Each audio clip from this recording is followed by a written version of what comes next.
dito ay ang itong Graham crackers, saka ito yung Nestle cream, ito yung Graham crush, tapos ito yung condensed milk, at ito yung fruit cocktail.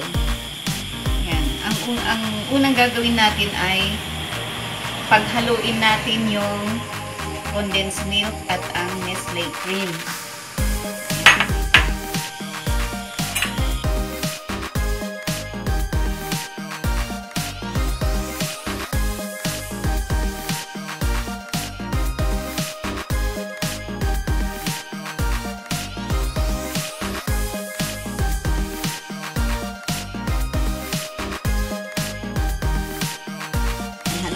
Para ma-mix yung Nestle cream at saka yung condensed milk.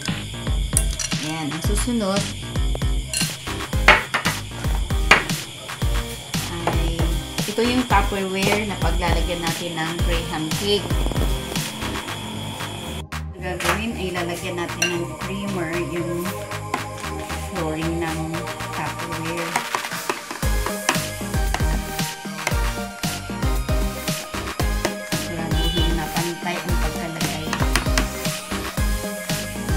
Ilatag na natin yung unang layer ng Graham crackers. Ilatag natin.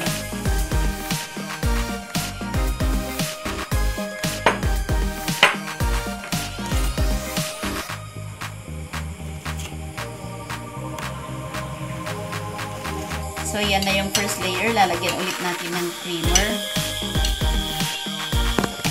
Yung ibabaw.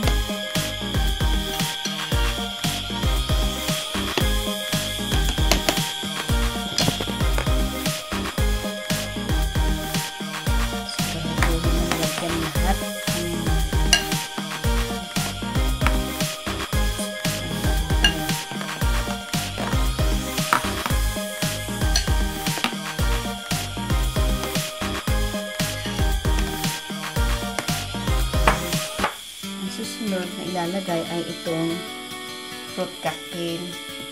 Ilagay natin sa ibabaw. Ikalat natin.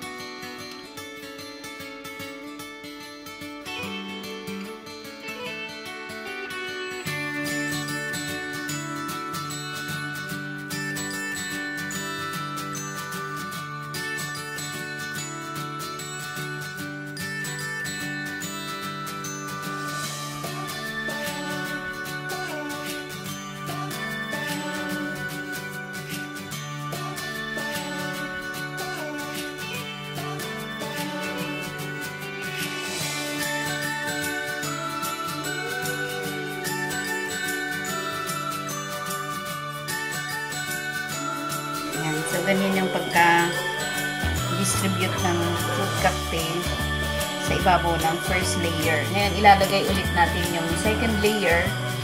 And then, ganun din ang proseso niya. Pagkatapos ng crackers, lagyan ulit natin ng fruit cocktail. Ulit-ulitin natin yan hanggang mapuno yung Tupperware.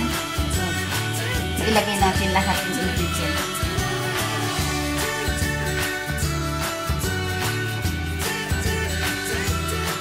Makikita nyo na ilagay ko lahat yung mga ingredients, lahat ng crackers, at naihandang ingredients. Ngayon, ito ang pinakahuli na ilalagay natin ay yung pang-topping niya, yung Graham crush. Ilagay natin ito sa ibabaw ng pantay-pantay.